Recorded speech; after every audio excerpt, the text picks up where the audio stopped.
Tukiendelea kwa safari ya kutoka bara la Afrika hadi Yemen, ni mojawapo ya njia zenye shughuli nyingi zaidi lakini imesahaulika duniani. Kituo cha uhamiaji cha kimataifa kinakadiria kuwa wahamiaji 100,000 huwasili Yemen kila mwaka, wengi wao kutoka mataifa ya pembe ya Afrika. Lakini sasa wahamiaji wengi wamekwama kutokana na mzozo wa Yemen. Mapema wiki hii wahamiaji 68 wa Kiafrika waliuawa katika shambulio la anga la Marekani kwenye kituo kimoja kaskazini magharibi mwa nchi hiyo. Nasteha Mohamed na maelezo zaidi.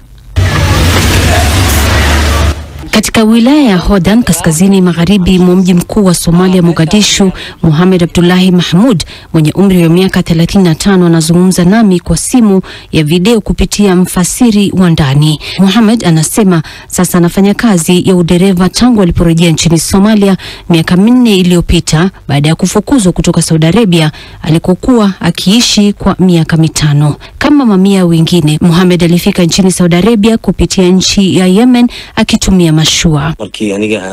Uamuzi wangu kwenda huko ni kwa sababu ya shida nchini Somalia. Nilikuwa kijana mdogo, nilikuwa nataka kubadilisha mazingira na kuwa na maisha bora. Kituo cha uhamiaji kinakadiri kuwa watu 100,000 husafiri kila mwaka kutoka pembe ya Afrika na kuifanya kuwa mojawapo ya njia zenye shughuli nyingi zaidi za uhamiaji duniani. Pia ni mojawapo wa njia hatari zaidi. Tulipokuwa tukiondoka Djibouti usiku huo, nililipa dola za Marekani 150 ili nipande mashua. Kulikuwa na wasafirishaji haramu kwenye mashua na walikuwa Wayemeni. Dakika 30 katika safari yetu kutoka baharini, basi hapo niligundua kuwa mashua ilikuwa na shida. Waliwalazimisha wanaume 7 kujitosa baharini. Mashua ilikuwa imejaa sana. Njia ya uhamiaji ni moja kati ya njia 2. Wahamiaji huondoka kutoka Obok nchini Djibouti na kufika Laj kusini mashariki mwa Yemen, au wanaondoka kutoka Bosaso nchini Somalia kuwasili kwenye pwani ya Shabwa kusini magharibi mwa Yemen. Ilikuwa ni safari ya kutisha sana. Maji yaliendelea kutiririka ndani ya mashua.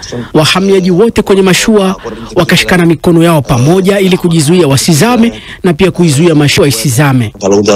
Wahamiaji pia wako katika hatari ya kunyanyaswa katika safari hiyo. Ayla Bonfiglio ni mkuu wa mkoa katika kituo cha uhamiaji mtandao wa utafiti wa kimataifa. Kweli katika utafiti tuliofanya mwaka jana, wengi pia walisema kwamba walimwona mlanguzi wao kama mhusika wa unyanyasaji kadhaa ambao ulijumuisha kuumizwa mwili kwa kupigwa. Unajua, wizi, kutozwa pesa kwa nguvu, unyanyasaji wa kijinsia, utekaji nyara na mengine.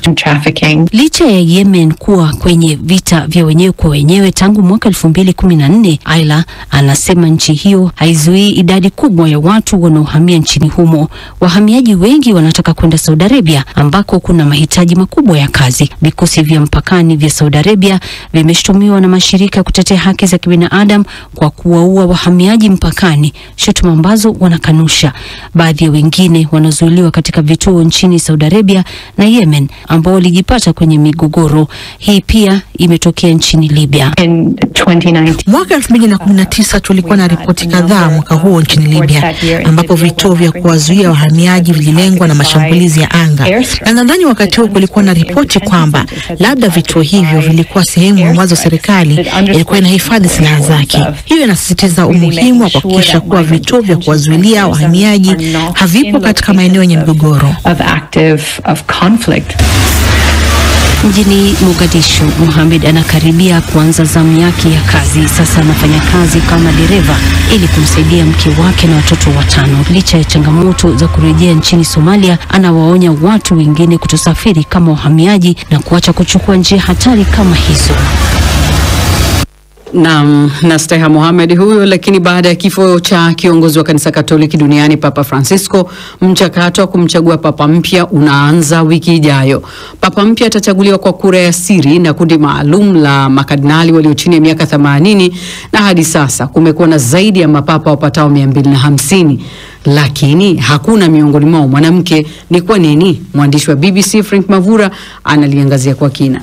Unajua kwamba hadi leo hakuna mwanamke aliyewahi kuwa papa wa kanisa Katoliki? Kwa nini? Hebu tuangalie msingi wa jambo hili. Kwanza tambua kwamba si tu kuwa papa, lakini wanawake hawawezi hata kuwa mapadri au maaskofu katika kanisa Katoliki. Katika kanisa Katoliki kuna hatua mbalimbali za kufikia nafasi ya uongozi wa kiroho. Kwanza kuwa Mkatoliki, baadaye kuwa padri, baada ya hapo askofu, askofu mkuu na kardinali, ambapo mmoja wa makardinali huchaguliwa kuwa papa. Wanawake wanaweza kuwa watawa kuwasaidia mapadri, lakini wenyewe hawawezi kuwa mapadri. Hii imekuwa mila kwa miaka 2000 na mila hii haiwezi kubadilishwa. Hayo yamebainishwa mara nyingi na Papa Francis, na Papa Yohane Paulo wa Pili aliwahi kuandika barua ya kitume akiorodhesha sababu kwa nini wanawake hawawezi kushika nafasi hizo. Kwanza ni mapokeo ya zamani ya kanisa kwamba Yesu aliwachagua wanaume 12 kuwa mitume wake. Hatua hiyo imeheshimiwa daima katika kanisa Katoliki tangu mwanzo wa mwanadamu. Pili, Papa Yohane Paulo wa Pili alitoa hoja nyingine akisema Bikira Maria, mama wa Mungu na mama wa kanisa, hakupokea utume wa kitume au ukuhani wa huduma. Ukweli wa wanawake kutoruhusiwa kuwekwa wakfu wa kipadri hauwezi kutafsiriwa kuwa hawana uwezo au ubaguzi dhidi yao. Ni mfumo wa kihistoria uliowekwa karne nyingi zilizopita. Je, unadhani ni wakati wa mabadiliko umefika? Katika mtazamo wangu, mambo nayaonavyo katika ligi kuu ya soka ya England, jina langu ni Ive Buchana. Manchester City ni mwenyeji wa Wolverhampton, nikibashiri ushindi wa City 3-0. Jumamosi zitapigwa mechi 4 ya mapema, ni Aston Villa kuialika Fulham na bashiri ushindi wa Villa 3-1. Everton itamenyana na Ipswich Town na kuishinda 2-1. Leicester City itakuwa mwenyeji wa Southampton na kutoka sare ya 1-1. Arsenal itakipiga dhidi ya Bournemouth na tabiri sare ya 1-1. Jumapili Brentford itakuwa mwenyeji wa Manchester United na kuishinda 2-1. Brighton itamenyana na Newcastle United na kwenda upande wa Newcastle kushinda 2-0. West Ham United itaoneshana kazi na Tottenham, nikitabiri sare ya 1-1. Chelsea itaikaribisha Stamford Bridge timu ya Liverpool na kuichapa 2-1. Mtazamo wangu ni kutoka idhaa ya Kiswahili ya BBC. Tukutane tena weekend ijayo. Jina langu ni Ive Buchana.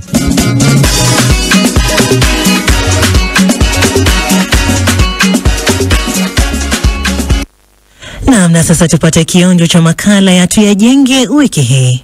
Kwa pamoja tuyajenge. Tumepata vitisho kwamba nyie mtakapokwenda kwenye uchaguzi fulani na fulani ni uamuzi ambao kwamba atadili na nyie. Kwa mujibu wa sensa ya watu na makazi ya mwaka 2022, zaidi ya nusu ya Watanzania wote wana umri wa kupiga kura, na wengi wao wakiwa vijana.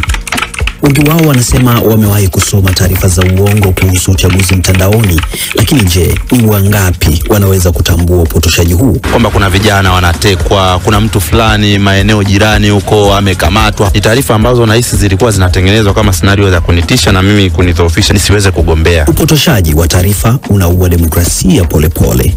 Lakini tunafanyaje sasa kulikabili hili? Sote tuna skills za aina fulani. Mwingine inawezekana ni mtaalamu kutengeneza video, mwingine mtaalamu wa kuchakata maudhui, mwingine mzuri hata kutell story. Kuna vijana wenzetu ambao kwa maeneo ambayo taarifa yote unapoipokea wanaichukua na ila kama ilivyo. Ni Maxis Melo, mkurugenzi wa Jamii Afrika. Jiunge nasi katika makala ya Tuyajenge juma hili, tukichambua kwa kina athari za taarifa za uongo katika ushiriki wako katika uchaguzi. Mimi ni Faraja Samu.